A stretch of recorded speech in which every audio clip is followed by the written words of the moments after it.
Let me help to clear up a misconception a lot of people have. This misconception is around the word boundary and how it has a strong correlation to this other word, standard. Let's discuss. Recently, I was helping a client out with his text messaging, and he was telling me how he had exchanged contact information with this one girl he had met while he was out and about.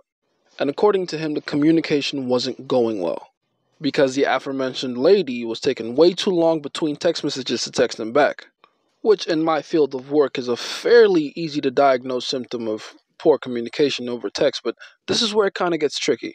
This client of mine, who obviously shall remain anonymous, proceeds to tell me, and I quote, "She sometimes takes a whole day to reply my messages, and I feel like my boundary has been crossed." So the rest of this video is going to be me telling you verbatim what I told him. Hope you get some value from it. Let's go. First of all, let's understand what a boundary is. The definition you see below me, the second one in particular, states a boundary as being a limit of a subject or sphere of activity. So a boundary, by definition, is a limitation. And especially in the context of a relationship with someone else, it is one imposed by you. And let's make that very clear. It's imposed by you for you, not the other person. Because you see, this is where the misconception lies. People think boundaries are imposed by you for other people. That cannot be further from the truth. A boundary is like a shield. It's for playing defense, not offense.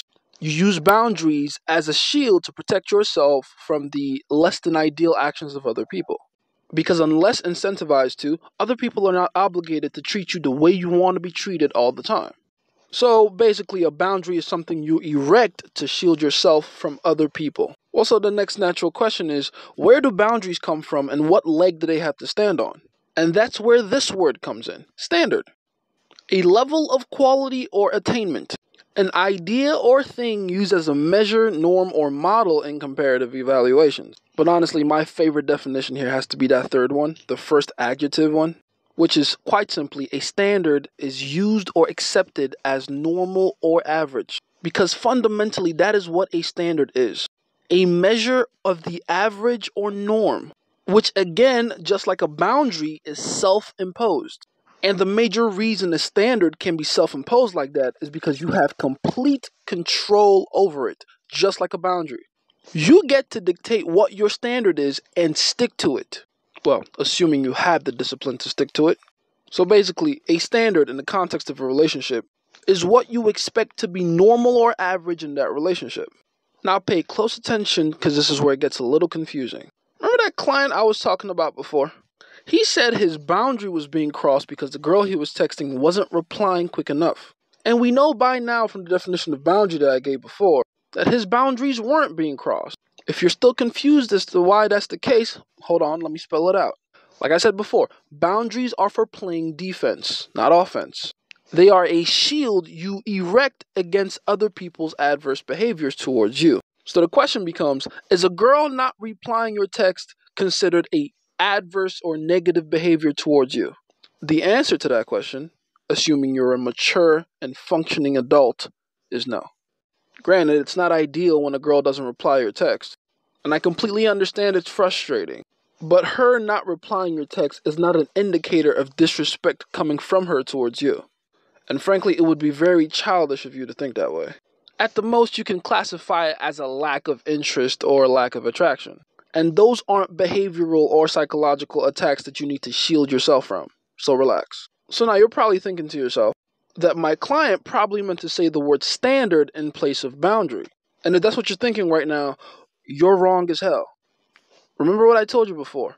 Standards, just like boundaries, are self-imposed. And because they're self-imposed, they're also self-regulated.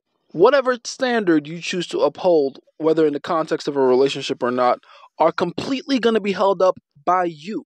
They will take your effort, your ability, your levels of competence, experience, and sheer discipline to keep up with. I mean, think about how silly that sounds for a second.